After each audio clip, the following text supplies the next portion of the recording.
Hi folks, today I wanted to talk about some interesting news which cropped up late last night, and that was the announcement from Atomic Mass Games, the company that makes Marvel Crisis Protocol and Star Wars Legion, the fact that they have announced they are making a brand new game, and this game is called Star Wars Shatterpoint. Now at this point in time we don't know a huge amount about it, but I've scoured the trailer, I've had a look online, and I thought we would talk about the things that we do know about it, the things that we can speculate on, and maybe what this means for the future of some other games. So what do we know for certain? Well, we do know that the game is called Star Wars Shatterpoint, and you might be wondering, where does the name Shatterpoint come from? It might not be something you've heard of in the Star Wars movies. The name Shatterpoint comes from the Star Wars extended universe, and the Shatterpoint is an ability that very strong sort of Force users have that enables them to pinpoint sort of a plot in time, or a person, or an object that will change the future of kind of the universe. So for example, think about it from a Marvel kind of thing, you know, with the whole thing in Loki, where they have the time authority, and they can see there was points in time where things will split off and sort of fracture into different paths. Shatterpoints are something very similar in Star Wars, but they can only be detected by really strong Force users, or Force users who have like an innate ability that they're not aware of. So in the kind of Star Wars expanded universe, Mace Windu is one of these kind of Shatterpoint sort of users, if you like, and he can predict things in time, that where he can see that there are things that will happen that will splinter off in maybe one or two different directions. So things like he can see that Count Dooku will bring about the Clone Wars. He can see things like about how Anakin will sort of split off into different directions, and he can choose to do something about these things. Now, how this fits in our kind of in the game, I'm not so sure. In Marvel Crisis Protocol, and we'll come back onto that in a second, we have the crisis cards, and these are our scenarios, these are our missions. I do wonder whether in this game the Shatterpoints are going to be the missions that we're trying to kind of achieve, or maybe we're trying to stop something happening because it will cause this Shatterpoint. So it's an interesting kind of concept, and it's something that we've not really seen in the movies very much. Now, we do know from the trailer that the game will release in summer of 2023, which is, to be fair, is only about 6 or 7 months away. It felt like forever when I saw it in the trailer, but actually it's not that far away. And I'm assuming we're starting to see it now, because we'll start to get little bits of information sort of drip fed to us over the next few months. I'm assuming that things like Adepticon in March, we'll probably maybe see some demos or something like that, but we'll certainly start to see things sort of being sort of fed out and bringing up the hype, if you like, prior to summer next year. Now, what we can tell from the trailer video is that the scale of the miniatures are going to be larger than the current Star Wars Legion range, and this has a lot of people upset, rightly so, but we'll come on to that a little bit later in the video.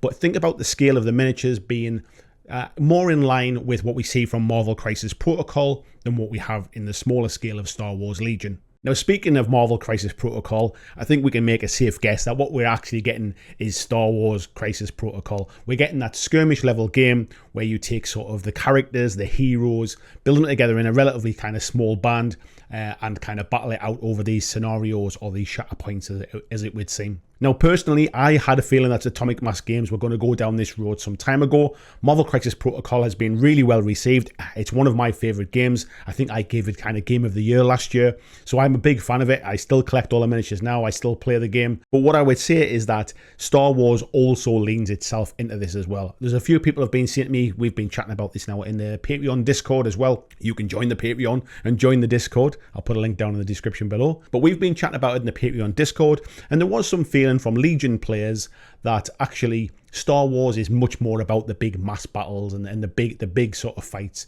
and that this might not fit quite so well. But my personal opinion was that there are so many characters in Star Wars. It's very much like a character-driven storyline, with things like, you know, like all of the different Jedi and all of the different sort of the Sith and all of the characters surrounding it. If we look to some of the newer shows, things like the Clone Wars, things like the Bad Batch, things like Mandalorian and Boba Fett, a lot of these stuff are very, very character driven, and they're very much set around smaller battles and not just those big kind of starfighter type things. So actually, I personally think it fits really well. Now, what can we speculate about Shatterpoint? I would suggest that we're going to see, if it sticks closely to the Marvel Crisis Protocol route, we will see the releases coming out as 1 or 2 kind of characters in a box, and we will see cards coming into the game as well, very much in the vein of Marvel Crisis Protocol. I think one thing that I would say has happened with Marvel Crisis Protocol is that we have a lot of sort of third-party 3D printing or 3D sculpting companies who are making alternative minis, shall we say, for that game. So in order to make sure that this game sells and sells to the point where it's kind of sustainable, I think the game will incorporate something where you need to start buying the cards as well, included with the minis, to enable it to make it like almost you need to purchase the bits to play the game, shall we say. Of course, there'll be ways to kind of download them offline and print them off. But I think when it comes to kind of playing in stores or playing in like sort of championships or tournaments, there will be a bit of an insistence that you've actually sort of bought the originals, if you like. And there is a bit of conversation, shall we say, around the Marvel community, the Marvel Crisis Protocol community, about whether these 3D printed models are acceptable as alternatives. And I think the kind of underlying theme has always been you should have the original cards. So I can see that coming forward into Shatterpoint as well. Now, personally, and you might disagree with this, I think this makes good business sense by Atomic Mass Games. Now, when it comes to Marvel Crisis Protocol, the game has a finite life, and you might be massive into Marvel as well, as the same way kind of I am as well, and you might be thinking, well, I don't want the game to end. Every game has a lifespan, every game has a shelf life, and especially games which have lots and lots of individual models, and especially games which rely upon an IP which has, let's not say a finite number of characters, but there's a point in time where Atomic Mass Games will start to kind of scrape the bottom of the barrel of kind of recognizable characters that people have heard of.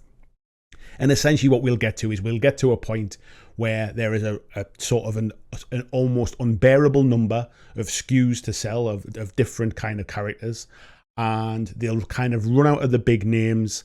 And then also it becomes more and more difficult to try and, I don't want to say balance, but to make the new characters interesting enough for people to want to buy them, and that it doesn't sort of that kind of sort of the information that character brings isn't already covered by somebody else, either in a better way or they fit into a different affiliation or something like that.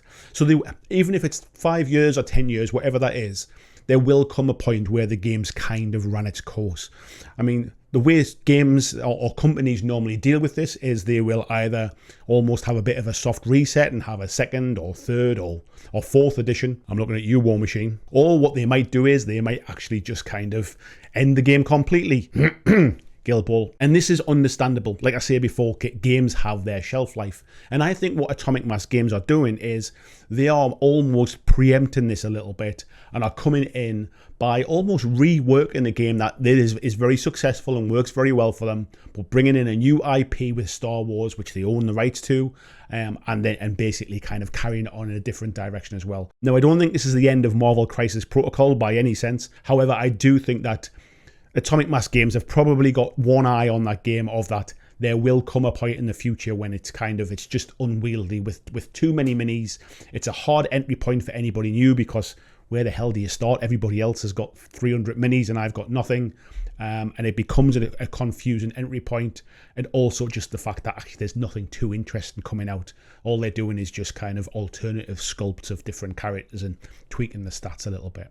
Now, when it comes to Star Wars, I think it's an interesting universe, as there's a heck of a lot of backstory to get into. There's obviously lots of the movie stuff, which we're all aware of. There's a lot of the expanded universe that you might not be aware of, certainly from like kind of novels and comic books. And then there's a lot of the animated series, like I mentioned before, things like Clone Wars, The Bad Batch, even the newer stuff that's coming through now from like kind of Disney, things like The Mandalorian, things like Ahsoka, the new show that's coming out, Andor, which has just been on. So there's a lot of characters, and there are new characters being developed or coming to the forefront who were maybe background characters in the past. There's a lot of stuff that I think Atomic Mass Games can kind of lean on to flesh out this game.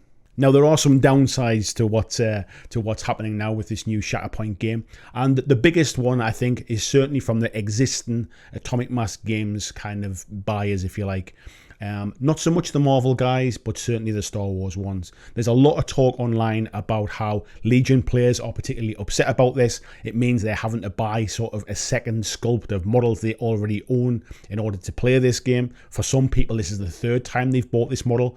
You might remember a while back when Legion was first announced, it was a different scale to that of Imperial Assault.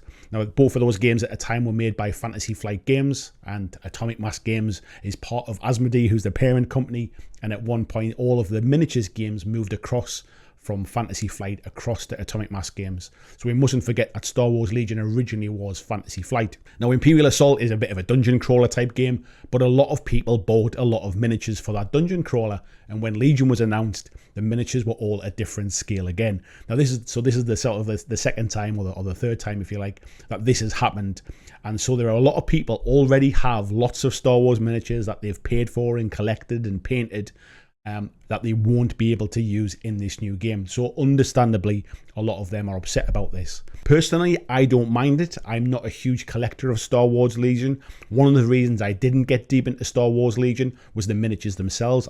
I wasn't a massive fan of them. Things like, for example, like the Han Solo figure didn't necessarily look like Han Solo. To me, he always looked like some kind of angry old woman type thing. But that's just a personal taste. So I was never a huge fan of the Star Wars Legion minis. However, when it comes to the Marvel Crisis Protocol ones, I find that they look fantastic as collector pieces. They look fantastic as playing pieces. And when it comes to painting them, which I'm a fan of, I actually find it easier to paint them because they're kind of just that little bit bigger scale. So for me personally, it's not a huge issue, but I get that for a lot of people who've invested time and money into Star Wars Legion. And let's not forget, these are technically the Star Wars fans, the Star Wars crowd that Atomic Mass Games are going after. There's a lot of kind of gnashing of teeth over this, and it's completely understandable. From a business decision, if they made the Star Wars Legion minis like sort of available to use in this new game, the new game loses a little bit of kind of buzz, a little bit of kudos. People already have loads of stuff, so why buy more kind of thing? So from making money, which is ultimately what these businesses are here for, it doesn't really make business sense. But from a consumer side, I can completely understand why people are not happy about it. Now, the other reason that sort of Star Wars Legion fans and fans of Star Wars X-Wing and fans of Armada are annoyed is the fact is they see this as Atomic Mass Games spreading themselves a little bit more thin again. It's another game. Atomic Mass Games, understandably, are, I would suggest, shall we say, their main focus has been Marvel Crisis Protocol. It's been very successful and it sells very well. And the premium pricing of the Marvel models, I'm assuming, is making them sort of quite a few quid. However, understandably, existing fans of other games are feeling that where we're not really being serviced very well at the moment, where we haven't sort of had like many new releases. There's some balance issues that we want sorted out. And I think they see this as just another sort of shiny thing that will take Atomic Mass Games' direction, their focus, in a different direction. And those games will get sort of forgotten about a little bit. Now, in defense of Atomic Mass Games, they have said online, when people have voiced this opinion, that they have plenty of releases for Star Wars Legion planned out for next year. But then next year is 6 months full of Shatterpoint as well. So who's to say that this won't be the eventual slowdown of Legion? I personally think they're different audiences. Legion's kind of more of I wouldn't say a mass battle game, but it's an army scale game, where we have Shatterpoint, which is much more the skirmish level. However, Star Wars fans will kind of overarch between the two. And maybe if you're new coming into the game, you might say, well, I can either buy Legion, but I need loads of models, or I can buy Shatterpoint, where I only need a few models. And so people buy into Shatterpoint. And at the point where they buy in and they get sort of engrossed in it and go, oh, Legion looks pretty cool as well. And then they go, oh, but I can't use the miniatures I've already got. I'm not buying them again. So I have a bit of a worry that this might kind of have a knock-on effect to Legion. Hopefully it doesn't. Hopefully they're both supported really well, and hopefully the fans are happy with both games, be their kind of like separate audiences.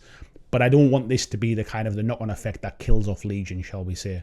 X-Wing and Armada, a different kind of different kettle of fish completely. I'm not that kind of close with X-Wing and Armada communities. But my understanding is that there are some balance issues and lack of new releases that people are really kind of annoyed about, especially with Armada, which is almost kind of being soft discontinued, shall we say.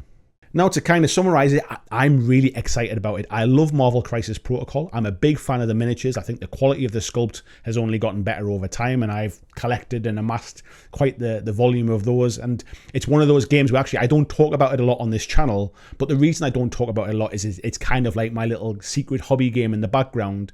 I always kept sort of one game that I wouldn't sort of talk about on a day-to-day basis because I want it to be my hobby, so that when I finish filming and what I would class as work, if you like, I've got my own hobby stuff as well to concentrate on. So Marvel has been that game for me, kind of secretly in the background. So I'm a big fan of the Marvel miniatures and the gameplay itself as well. Now, if the bulk of that carries over into Star Wars Shatterpoint, I'm assuming I'll be a big fan of that too. I'm a massive Star Wars fan. I grew up with the movies as a kid. I've got plenty of kind of bits of Star Wars kind of sort of geek junk lying around in here, from my Vader helmet and kind of my X-Wing helmet and all that kind of stuff. So I'm a big Star Wars fan. But as I mentioned before, the quality of the miniatures from Star Wars Legion has been the thing that's kind of kept me at arm's length a little bit. I actually do like the gameplay itself. I'm just not a huge fan of collecting those miniatures. So I, for one, am massively excited about this, and I am assuming that a lot of you are too. I'm assuming that a lot of you are also very, very disappointed to hear the news about what it means for things like Legion and X-Wing. But let me know what you think down in the comments. As we get more news on this, I'll certainly be covering it. Like I say, I'm excited about it. So let me know what you think, and we'll have a chat about it.